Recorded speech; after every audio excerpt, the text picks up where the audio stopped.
Good day, dear students. This is Teacher Zeus and I will be your teacher in TLE Drafting. How are you today? Welcome to our new learning competency. Do you have some materials and tools for drafting in your home? In this lesson, you will know how to describe the different tools and equipment used in drafting technology. These drafting tools are used by draftsmen to create plans on your house and other establishments.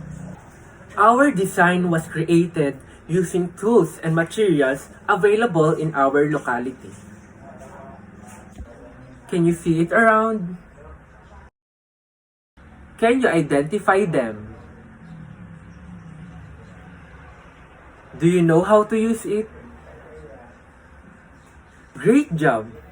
At this moment, let's have a short activity titled Supply Me. In each word, supply the missing letters to form a new word. Write your answer in your activity notebook.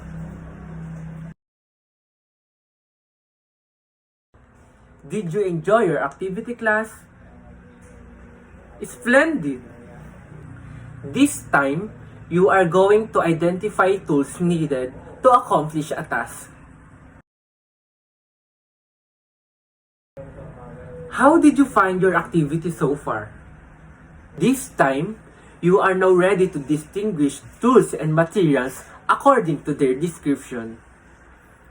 To create a house plan, we need to have these materials. First, the pencil.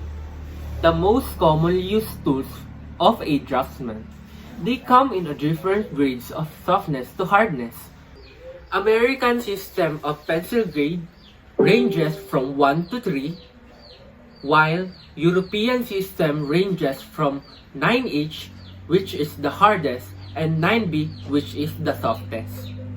Second, rulers. Used for measuring and setting dimensions, usually expressed in centimeters and inches, and drawing straight lines. Next, triangle. Used to draw vertical and oblique lines. The most commonly used triangles are the 45 degree and the 30 degree by 60 degree. Another, protractors. Used for measuring and setting of angles. Then, compasses.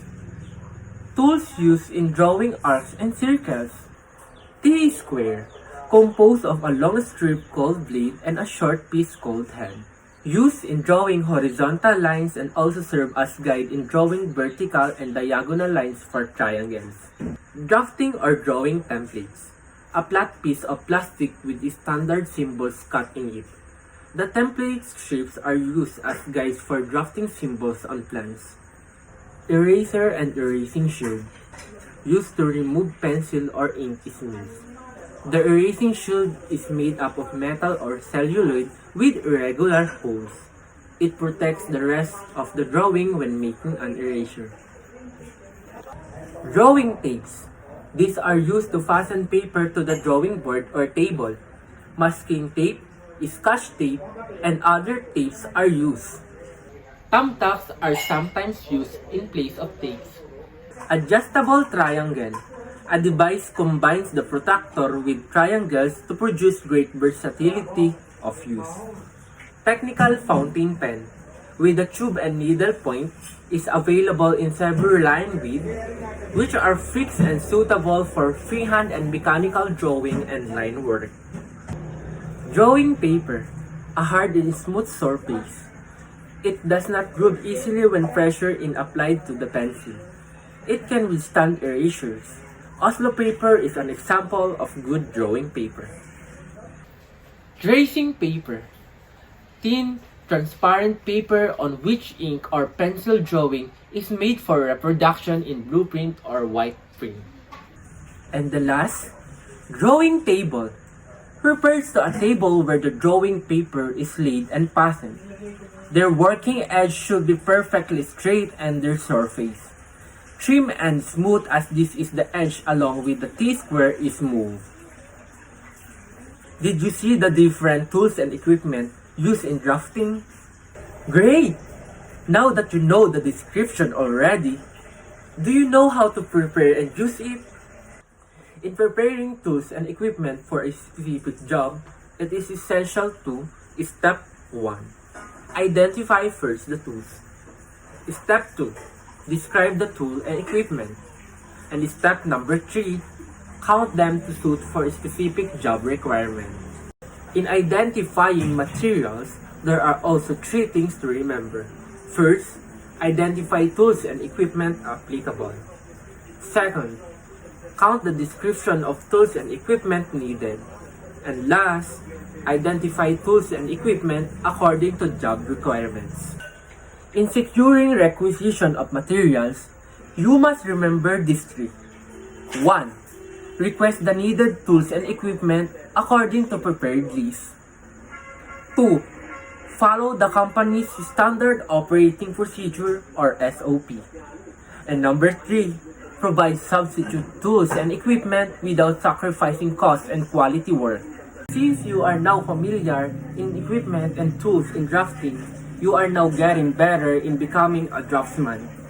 Now, it's time for our activity. For this activity, complete the table by describing the uses of different tools and equipment used in drafting. Write your answer in your notebook. Great! You are now getting to become a draftsman. Now let's try this activity to measure your mastery in preparing tools and equipment of a specific task. Students, let's end this topic by doing something new. In your activity notebook, draw tools and equipment used in drafting and state its uses. I am really glad that you stayed with me and learned about drafting tools and equipment. Good job on keeping up with us up to this point. For that, here's a 2 thumbs up from Teacher Zeus. That is our episode for today. Time flies when you're having fun indeed. I hope you have an amazing time with me today. I am your subject buddy, Teacher Zeus.